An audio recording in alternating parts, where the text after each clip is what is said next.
Comment les grandes fortunes familiales survivent pendant des générations sans jamais disparaître? La panthère avait un problème. Elle avait construit un empire des immeubles des entreprises des millions d'euros accumulés sur 40 ans. Mais elle regardait autour d'elle et elle voyait la même chose partout. Le grand-père construit le fils, dépense, le petit-fils mendie. 95% des grandes fortunes familiales disparaissent en 3 générations. La panthère refusait que cela lui arrive.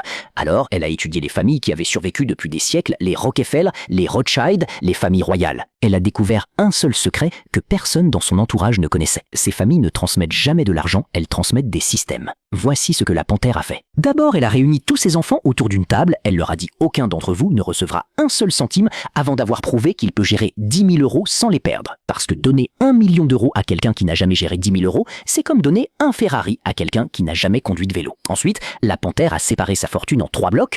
Le premier bloc ne se touche jamais, c'est le capital intergénérationnel. Il est investi dans des actifs qui produisent des revenus automatiques, un meuble forêt, terres agricoles. Des choses que le temps rend plus précieuses, pas moins. Le deuxième bloc finance les projets des enfants, mais comme un banque, pas comme un cadeau. Chaque enfant présente son projet. La famille vote si le projet est solide. Ils reçoivent un prêt familial avec un contrat écrit et une obligation de rembourser. Cela force les enfants à réfléchir comme des entrepreneurs, pas comme des héritiers. Le troisième bloc paye les dépenses communes de la famille, les études, les urgences médicales, les moments de crise. Mais voici la partie la plus intelligente que la panthère a copiée des grandes dynasties. Elle a créé un conseil de famille qui se réunit 2 fois par an. Chaque membre apprend à lire un bilan comptable. Chaque enfant comprend d'où vient l'argent et surtout où il disparaît. Parce que la vraie raison pour laquelle les fortunes s'évaporent en 3 générations, ce n'est pas la malchance, ce n'est pas les crises économiques. C'est l'ignorance financière transmise de parents trop occupés à gagner de l'argent pour apprendre à leurs enfants à le garder. Les pauvres donnent de l'argent à leurs enfants,